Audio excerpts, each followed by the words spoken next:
Hi guys, welcome to the channel. My name is Vasu Goyal और मैं एक एडवोकेट हूँ। चलिए देख लेते हैं आज का टॉपिक, जो कि है defined and distinguish between cheating and forgery. ये जो क्वेश्चन है ये बहुत ही इंपॉर्टेंट है, क्योंकि ये यूपी पीसीएस जे के मेंस में 2016 की वैकेंसी में ये क्वेश्चन आ चुका है। तो इस क्वेश्चन को देख लेते हैं। इसमें लिखा है डिफाइन एंड डिस्टिंग्विश। डिस्टिंग्विश हम बाद में देखेंगे, पहले हम देखते हैं इसकी डेफिनेशन क्या है। और किसी भी वर्ड की डेफिनेशन समझने के लिए सबसे अच्छा है कि उसके बेयर एक्ट में उसकी जो डेफिनेशन है उसको देखें, क्योंकि उससे आपको थॉरली समझ में भी आएगा और प्लस ये बेस आपका तैयार होगा। बाकी जो भी बुक्स में डेफिनेशन है वो जस्ट उसका इलस्ट्रेशन है, लेकिन जो मेन डेफिनेशन होती है वो बेयर एक्ट में होती है। चलिए देख लेते हैं बेयर एक्ट में चीटिंग एंड फॉर्जरी की डेफिनेशन क्या है। इसमें आप देख सकते हैं चीटिंग जो है सेक्शन 415 में डिफाइन है। इसमें लिखा है whoever by deceiving any person fraudulently or dishonestly induces the person so deceived to deliver any property to any person or to consent that any person shall retain any property or intentionally induces the person so deceived to do or omit to do anything which he would not do or omit if he were not so deceived, and which act or omission causes or is likely to cause damage or harm to that person if body, mind, reputation और property is set to cheat. मतलब कि हिंदी में भी समझ लेते हैं, जो कोई किसी व्यक्ति से प्रवंचना कर छल कर उस व्यक्ति को जिसे इस प्रकार प्रवंचित किया जाता है कपटपूर्वक या बेईमानी से उत्प्रेरित करता है कि वह कोई संपत्ति किसी व्यक्ति को परिदत्त कर दे या यह संपत्ति दे दे कि कोई किसी व्यक्ति किसी संपत्ति को रखे, या साशय उस व्यक्ति को जिसे इस प्रकार प्रवंचित किया गया है उत्प्रेरित करता है कि वह ऐसा कोई कार्य करे या करने का लोभ करे जिसे वह यदि उसे हर प्रकार प्रवंचित न किया गया होता तो न करता या करने का लोभ न करता, और जिस कार्य या लोभ से उस व्यक्ति को शारीरिक, मानसिक, ख्याति संबंधी या सांपत्तिक नुकसान या अपहानि कारित होती है या कारित होनी संभाव्य है, वह छल करता है, यह कहा जाता है। ठीक है, छल आप समझ रहे होंगे कि इसका मतलब क्या है। अगर आपको अभी भी क्लियर नहीं हुआ है, चलिए इलस्ट्रेशन से समझ लेते हैं इसकी एग्जैक्ट डेफिनेशन क्या है। पहला इलस्ट्रेशन देखते हैं। A by falsely pretending to be the civil services intentionally deceives Z and in thus dishonestly induces Z to let him have on credit goods for which he does not mean to pay. A cheats। यहाँ पे A क्या करता है, firstly represent करता है अपने आप को एज अ सिविल सर्वेंट और Z को डिसीव करता है, मतलब उसको Z को झूठ बोल के छल करके अपनी बातों में लेके कुछ गुड्स जो है, सामान जो है क्रेडिट करा लेता है, सिर्फ अपने वो पद का फ़ायदा उठा के। तो यहाँ पे ए क्या कर रहा है, वो जेड से छल कर रहा है। दूसरा देख लेते हैं। A by putting a counterfeit mark on an article intentionally deceive Z into a belief that this article was made by a certain celebrated manufacturer and thus dishonestly induces Jet to buy and pay for the article he cheats। ए यहाँ पे क्या करता है, ये कुछ mark जो है goods के ऊपर लगा देता है और जेड को बोलता है कि जो लिमिटेड जो मैन्युफैक्चरर हैं उन्हीं के थ्रू ये बनाया गया है, और जेड को इंड्यूस करता है कि वो इस आर्टिकल को खरीद ले और हाई पेमेंट भी करे। यहाँ पे ए क्या करता है, जेड के साथ छल करता है। तो आई होप आपको क्लियर हो रहा होगा कि छल जो है वो वर्बली भी होता है और कुछ जगह पे डॉक्यूमेंट्री भी हो सकता है।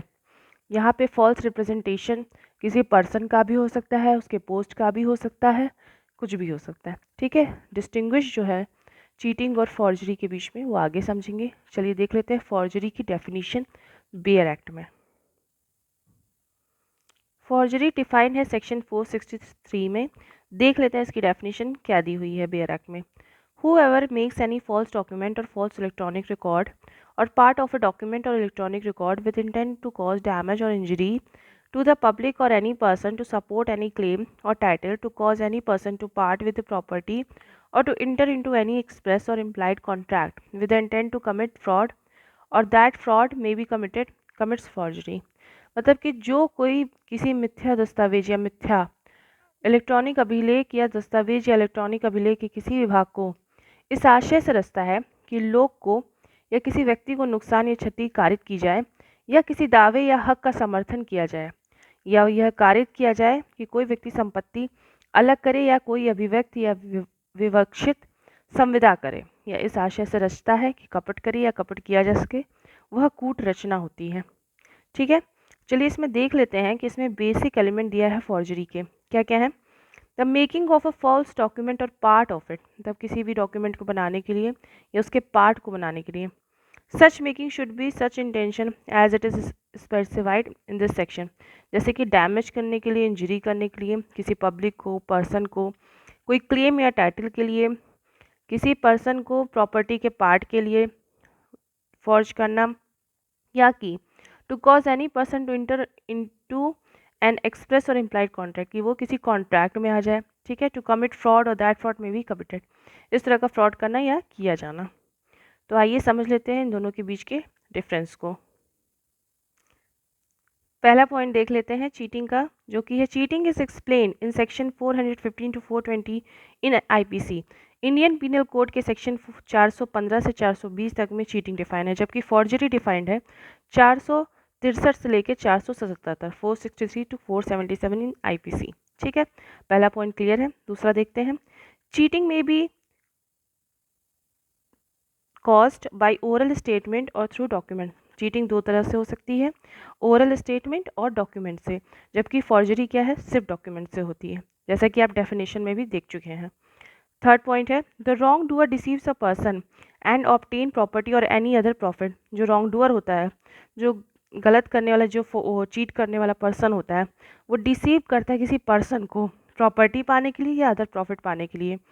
फॉर्जरी में क्या डिफाइंड है, फॉर्जरी में भी committed to draw sum of money. Forgery में फॉर्जरी क्यों की जाती है, ताकि कोई सम ऑफ मनी निकाली जा सके किसी बैंक अकाउंट से, अदर प्रॉपर्टी से, या कि किसी प्रॉपर्टी को as a fraud being upon the cooked concocted और फोर्स डॉक्यूमेंट, किसी प्रॉपर्टी को हथियाया जा सके, उसका टाइटल ट्रांसफ़र किया जा सके। बेसिकली ये ट्रांसफ़र ऑफ और प्रॉपर्टी के लिए यूज़ होता है। नेक्स्ट देखते हैं। नेक्स्ट है, cheating relates to entire property. Cheating जो है पूरी की पूरी प्रॉपर्टी से रिलेटेड होता है, जबकि forgery relates to the title of the property. मतलब कि फॉर्जरी में क्या होता है, जो प्रॉपर्टी के टाइटल का ट्रांसफ़र होता है उससे रिगार्डिंग होता है। This offence relate to the property indirectly, वो इनडायरेक्टली प्रॉपर्टी से रिलेटेड होता है। नेक्स्ट पॉइंट है, चीटिंग इज कमिटेड विद और without the knowledge of the owner. मतलब चीटिंग जो है ओनर के नॉलेज के बिना भी हो सकती है, या नॉलेज हो भी सकता है, दोनों कुछ भी हो सकता है। Sometime tricks are played to induce the owner of the property who delivers the property to accused. कभी कभी जो ओनर होता है उसको ट्रिक किया जाता है कि वो जाने अनजाने में डिलीवरी कर दे प्रॉपर्टी की अक्यूज़ को, जैसा कि हम इलस्ट्रेशन में भी समझ चुके हैं। अपने पद का फ़ायदा उठा के, अपनी पर्सनालिटी का या किसी भी तरह के इंड्यूस करके वो प्रॉपर्टी का ट्रांसफ़र करा लेता है।